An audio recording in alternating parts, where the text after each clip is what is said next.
देखिए सवाल है आपका 14.1 का चौथा नंबर। चौथा नंबर का सवाल ये है कि किसी अस्पताल में एक डॉक्टर द्वारा 30 महिलाओं की जांच की गई और उनके हृदय के स्पंदन की प्रति मिनट संख्या नोट करके नीचे दर्शाए अनुसार संक्षिप्त रूप से लिखी गई एक उपयुक्त विधि चुनते हुए इस महिलाओं के हृदय स्पंदन के प्रति मिनट माध्य ज्ञात कीजिए।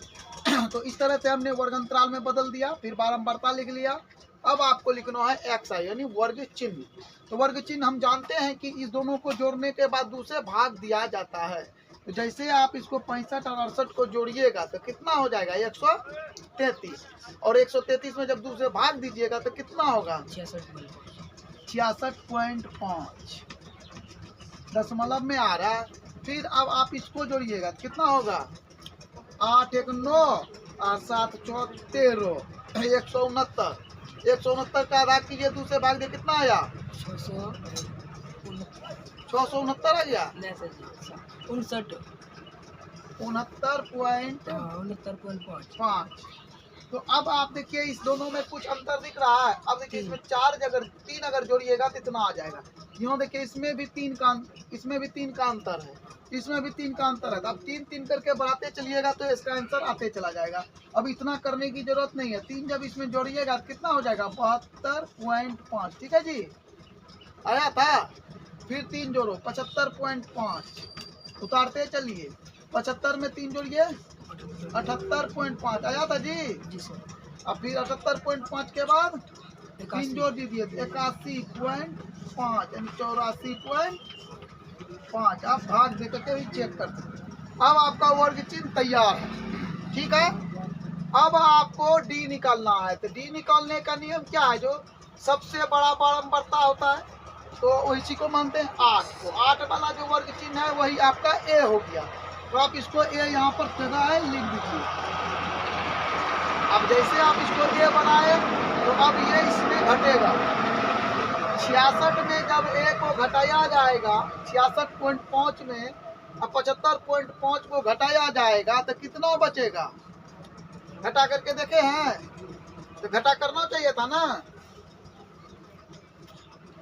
78.5 घटा 66.5 0 अस्थिर रहिए 0 8 में से 2 गए 8 में से 6 गया 2 और इधर आपका जो है 7 में से 6 गया 1, यहाँ दशमलव आ गया ना। तो अब आपको देखना है कि ये 75 ना है तो हिसाब 66 हाँ ठीक है। तो है 66 और 75 लिखना था ना। अच्छा 75 लिख लेते हैं, इसलिए नहीं पूछ रहा था।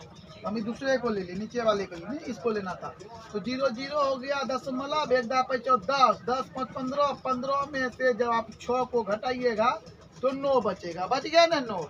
तो अब यहाँ पर आप क्या लिखेंगे 9 लिखेंगे, लेकिन यहाँ तो हमने उल्टा घटाया है ना, वो जो है ना आपका माइनस होगा, ठीक है, क्योंकि बड़ी संख्या घटेगा उसमें।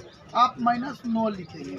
अब जब 69 में आप 75 को घटाइएगा तो क्या हो जाएगा, तो 5 मतलब 6 हो जाएगा।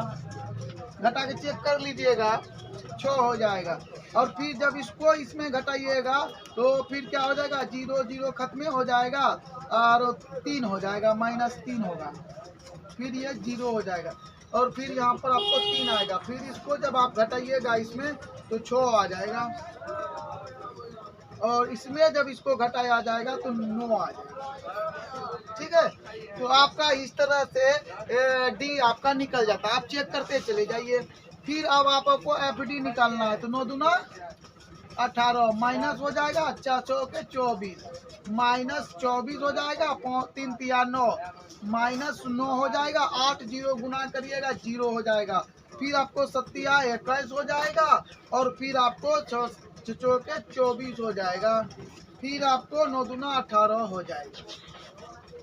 अब आपको निकालना है sigma F I D I बराबर। तो अब ध्यान से अगर आप देखिएगा तो sigma F I D I बराबर E24 और E24 खत्म, E18 खत्म, बच गया क्या 21 में 9 अगर चला जाता है तो 12 आपके पास बच जाता है। कितना बचता है 12। तो आप यहाँ पर 12 लिख लेंगे। लेकिन अगर आपको भरोसा नहीं है तो आप इस सब को जोड़ लीजिए। तो अब देखिए कि 24, 18, 42 होता है।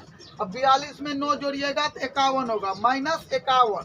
-51 में जोड़ना है आपको कितना, तो जो है 24 और 21 कितना होता है, 45 हो जाता है। और 45 में जब 18 को जोड़िएगा तो 45 में जब 18 जोड़िएगा 63 हो जाएगा। और 63 में जब 51 को घटाया जाएगा तो +12 आपको सामने आ जाएगा, है ना। तो इस तरह से आपका FD निकल गया है। तो आप इतना तो उतारिएगा नहीं, माध्य निकाल देते हैं। तो माध्य बराबर लिख लेते हैं ना। माध्य बराबर आपका होगा सिग्मा FIDI, लेकिन नहीं ऐसे नहीं ना होगा, ये भी लिखना पड़ेगा आपको, जगह कम है थोड़ा सा, इसको निकाल देते हैं। आप तो उतार ही लिए होंगे, ठीक है। तो माध्य रुको सफा कर लेते हैं, क्या होगा। अब तो ये सब जानिए गए ना, FD 12 है, ये भी पता ही है आपको। चलिए, तो अब आपको निकालना है क्या, माध्य बराबर। तो माध्य बराबर जब आप निकालिएगा तो क्या लिखेंगे, A + FIDI सिग्मा बटे सिग्मा F। तो आपका A कितना था जी, आपका ये 75.5 था। तो आप लिखेंगे 75.5 + 12 बटे 30, 12 लिखे FD, और F जो आपका है 30 है। तो आप इसको इस तरह से भी कटा सकते हैं, 3 से इसको कटाइए तो 10 बार में कटेगा, 3 से इसको कटाइए तो 4 बार में कटेगा, कट गया ना। और 10 से जब इसमें भाग दीजिएगा तो आपको मिलेगा 75.5 + 0.4, ठीक है। अब आप इसको जोड़िए तो आपको मिलेगा 75.9। तो 75.9 ही माध्य होगा इसका आंसर। आप रुकिए, यहाँ तक आने दीजिए, ठीक है। अब आप उतार दीजिए। आपको हमारा वीडियो अच्छा लगता है तो लाइक, कमेंट, शेयर जरूर करें। धन्यवाद।